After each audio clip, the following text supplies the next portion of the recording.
how much would it cost to start out as a professional photographer today, assuming you had nothing? You're starting from scratch. It's 2026. We want to get going. We want to work in commercial photography. Now, I'm going to use the example of product, still life and food for this particular one, but I'll give some tangents for other different genres as well. But it's kind of the same bag. The reason I'm in here making this video today is because of a conversation we had. So first and foremost, I know there's a lot of kit here. When we go on shoots, we kind of have the best of everything, or at least we have that at our disposal. We don't always use it, but there's always the option to have whatever we want for shoots. That's kind of one of the perks of being a commercial photographer. The budgets are big. There's these huge rental houses, and we also own a lot of kit here as well. That's all well and good. But starting out, if like me, when you're starting out, you are broke, it's not so easy to get into. Or is it? Now, part of the conversation I was having recently was we came here and someone said, what happens if you get broken into and cleared out? What do you do? And I was like, oh, I've got insurance. And like, yeah, what if the insurance is tricky and they don't pay out? And also you have no money, then what do you do? And I was like, well, I keep a set of kit at home. Now, this is the first kind of point to it. This is not the kit you need to start out, but this is the first thing just to tell you that this is legitimate. So I shoot on medium format with broncolor. We shoot big raw cameras for video, and we can kind of have whatever we want. But my backup kit is a 5D Mark II, a 5D SR, and a 100mm Zeiss macro planar. That's what I use if it all goes wrong. And more than that, we had a small job recently, and it was a favour we did for a mate, and it was a billboard campaign, only national, and we had a party we had to go to afterwards, and bizarrely enough, the party was very important. So we shot it on the budget kit. I took the 5D Mark II, and I took a 24-105, and we used one light, which was by Godox. Still, it's got like great pictures, not really my sort of style, but it gets the job done, and that was absolutely good enough for that kit. So that's what I would do. That's my backup plan. If this gets cleared, even if this gets cleared out, if there's a problem with the building and we can't get in, whatever it is, we're shooting on a 5DS or 5DSR, I'm not sure which one it is, the macro planar, and then we've got a backup 5D Mark II. I then have one broncolor pack from the 1980s back there, and I have one broncolor head from the 1980s and a PC sync cable. And with that, unless it's a massive job, in which case we're in London with a rental house, but with that, I can get your average 10k a day shoot done, no problems. But let's look at some actual numbers. And to do that, I need my laptop. And yes, I'm a tape over the webcam kind of guy. I always worry that I don't leave a chat and then, I stand up and I'm doing my business meeting up here and then it's just pants and slippers down below. So that's why that's there. Here's what I would buy. If it all went wrong, but I had a bit of money, and I know if this number here was given to me when I was starting out, it wouldn't even be an option. That was more money than I had. However, looking at the demographics on this channel, where you're based, your age, I think this is affordable, even if you have to do it in steps for most of you. Let's start with lighting, because that's always the most expensive thing usually. Now, I would buy 3 Bowens 500 dual heads, whichever ones you can find. I found some on eBay that averaged out at 350 British pounds for the set of 3. That is a bargain. Most of my early campaigns were shot on those lights. The only reason I don't have them is because I gave them to somebody as a gift, and we had enough broncolor. I would have them. I have actually still got Bowen stuff in here. I've got a quad 3000 and a few heads, and that was used last week as well, actually. Camera-wise, I'd go on eBay and get a 5DSR or 5DS. I can never remember which one's which. I'm sure someone can tell me. One suffers from moire and the other one doesn't.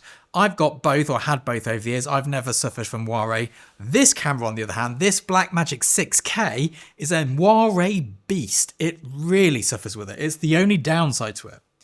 With that 5DSR, I would buy a 100mm prime. And this is where it differs depending on what you're doing commercially. This is if you're shooting still life. If you're a portrait photographer commercially, I'd probably buy a 50 or 85.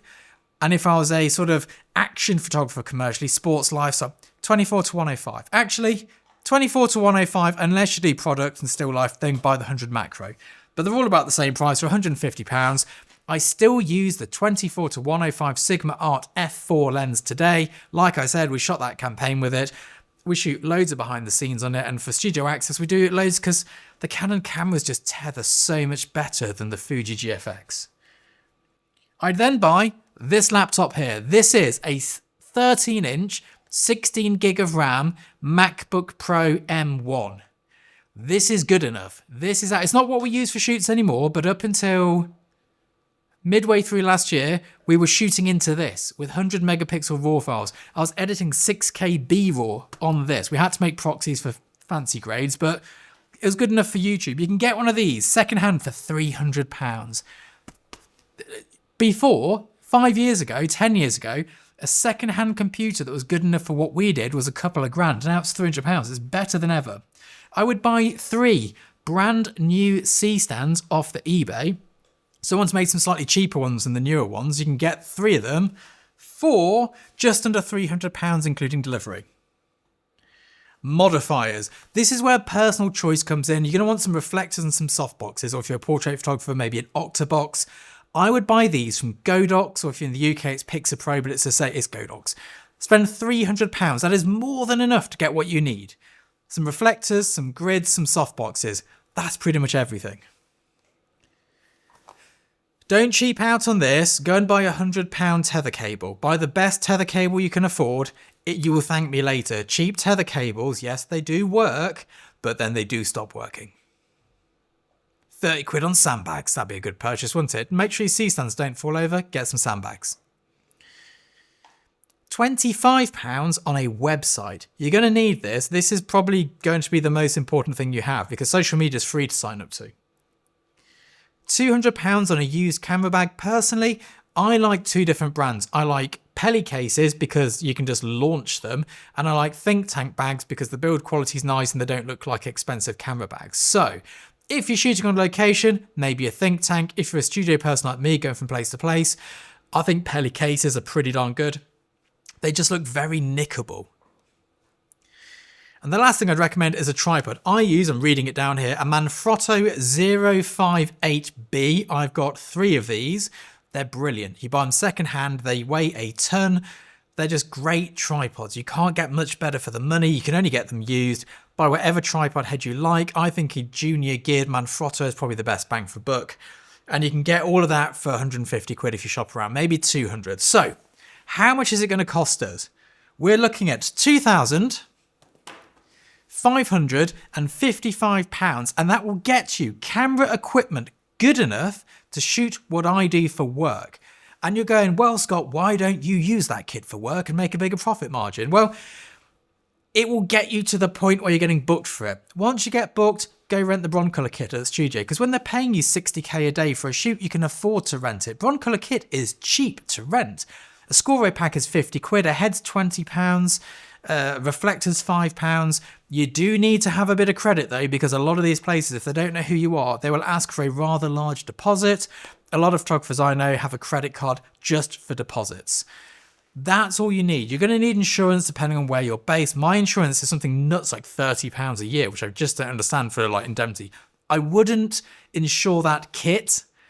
I think the insurance will end up more expensive. We don't insure loads of kit in here. We only insure the expensive stuff. We worked out the risk factor just isn't worth it. Like if it costs thousands, we insure it. If it's less than £1,000, we don't insure it. It's just not worth it. You need your indemnity, you need your liability, perhaps get those sorted. It depends where you are in the world if you need it. But all of that, £2,500 to get started, which is less than the price of a brand new camera body. You're getting full frame, you're getting 50 megapixels, you're getting good quality light, decent modifiers, and yes, everything that I get booked for, the reason I get booked for it is because I shot stuff on that kit. My original portfolio that I created during lockdown when I transitioned from what I used to do to what I do now was shot on a 5DS, a Carl Zeiss macro planner, which yes is better than the 151, but no one can tell the difference, and a Bowens light that I had with just a bare bulb. I think it was bare bulb or maybe a reflector, but that was it. That's all I had during lockdown because it's all I could fit in my little car at the time. So we bought that home and off we went, didn't we, Ted? So in the comments, let me know what you would buy if you were starting out and you only had that much money. And also let me know, would you like to see a cheaper version of this shopping list? Because I can definitely get that going.